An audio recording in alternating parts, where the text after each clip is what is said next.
This creepypasta is based off of the King of the Hill Lost episode. Enjoy. The Aurora Hotel. An old building that rested in the center of the forest near the small town of Harlan, which was built during the founding years of Harlan by one Raxio man, which has been left abandoned for nearly 2 decades, after the last owner had mysteriously disappeared in the hotel. It was 5 stories tall and very large, since it was supposed to be a luxury hotel to the rich with one elegant trimming that had become worn from age and ill care. Some of the windows had been smashed out and boarded up, while others were so thick with grime it was impossible to see inside. The front dual doors were replaced several times in the years after so many break-ins by rowdy teenagers, curious ghost hunters and bums, and this set seemed very out of place. In front there was a large courtyard that was meant for extravagant social meetings with a decayed water fountain in the center, as weeds were poking through the stones that littered the place. They stood at the gates nervous and unsure of going into the old building is such a wise idea. Each one of them were here for a different reason, but they all had something in common besides knowing one another and this assignment. Robert Bobby Hill was here because he wants to prove he is brave to the school bullies who had dared him to spend the entire night here. He was having serious doubts of being out here after biking all the way here and wanted to run home, but he did not, as he remembered what his father said about facing your fears. Son, you got to toughen up and charge on into them head on. He looked towards the shadowed mansion with a shiver but said nothing, as he shifted his backpack a bit. Connie, Saunaushaphone Jr. was along, as the voice of reason of the group along with other emergency stuff like a small first aid kit and cell phone. She was worried that her friends would do something utterly stupid in this misadventure and lied to her parents about going to a friend's house to practice her violin lesson. She was lucky they were going out of town for the weekend. She looked towards her friends before wondering what would happen tonight. Joseph Gribble had came alone with one of his father's cameras, as evidence of the party's investigation of the mansion. His true reasons of coming out here was to see if this place was truly as scary as everyone says it was, and to see how far he can go with Connie, if gets the chance, but mainly it was to catch the true occupants of the old hotel, which was aliens performing experiments.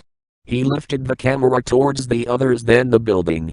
Well, no time like the present, Connie said, as she stepped forward with the boys following closely behind, as they approached the front doors, but as she eyed the fountain a bit she noticed something a bit off about the basin, which was badly dulled and cracked. She wanted to stop to investigate, but the cold air was fighting against her and made the choice of looking in the morning, after they stay in the house for now. Joseph directed the camera towards the fountain, curious of what she stopped to look at but saw nothing through the camera's night vision. The trio crossed the courtyard and stood before the doors of the Aurora Hotel prepared to enter. One last glance towards the right at Bobby, then a glance to the left at Joseph. Connie took a deep breath. Reaching out to grasp the cold door handle, she took a moment to calm her rapidly beating heart before opening the door to the darkness. Blue Metamorphosis. The stories of the hotel was numerous and somewhat infamous in the area, especially the disappearances of the last owner and a film crew which came up here to do a document on failed business ventures of the early days of the West. No one had ever seen them again, and they had left no trace behind.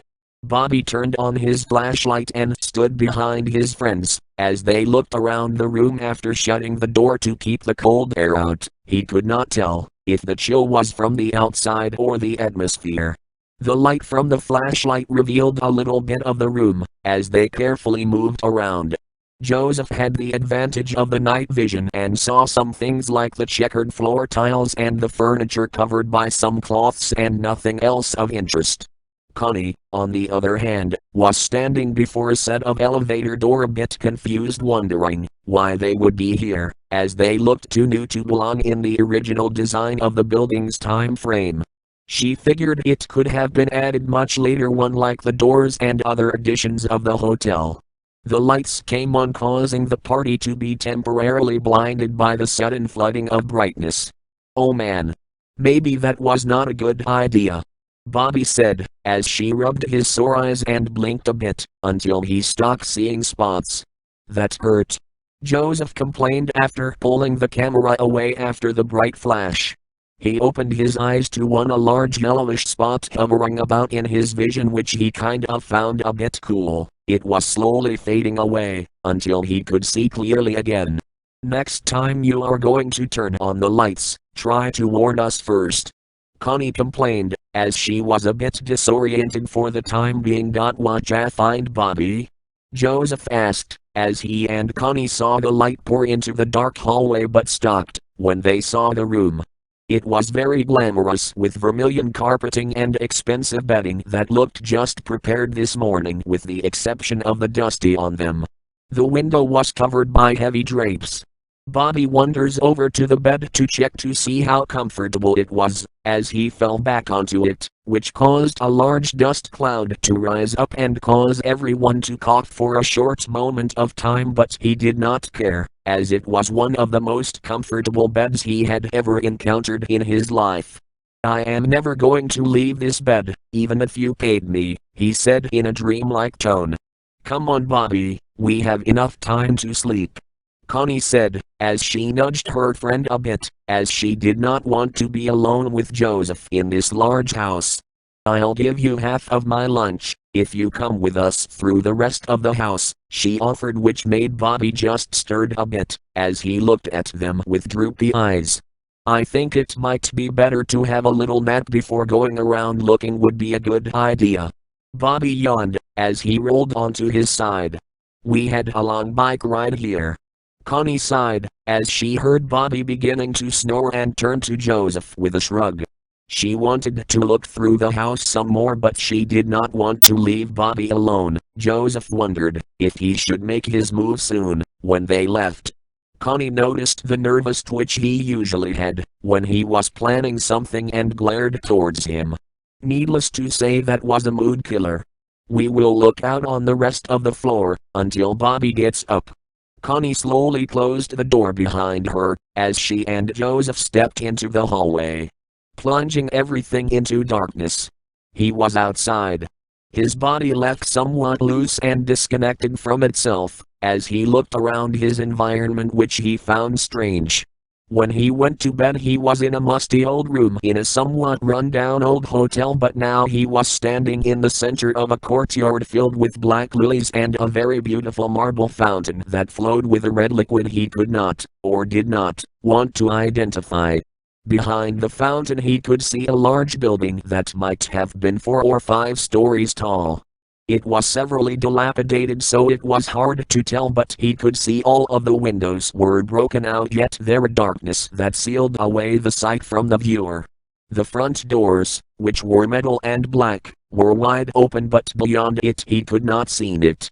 The room was small but decorated with a sense of extravagance, the gold and silver trim along the large chairs made of black leather. The desk was ebony from what he could tell, but what caught his attention was a man sitting behind the desk, sitting with his hand neatly folded on the desk. He was a middle-aged man with gray hair and empty white eyes that wore a black suit and red tie. He shifted and leaned forward. Who are you? Why am I here? Bobby was going to ask, but her trailed off slowly, as he felt the scorning sight of the man, as he glared right through the young boy. Do you wish to enter the Hotel of Sleep? The man's voice boomed not from the body but from all around. Bobby swore his body had shook by the power it has. The man lifted his hands up. At first the palms were down, but as he lifted them he turned them up. On each hand was one eye, black as night and sharper than any edge.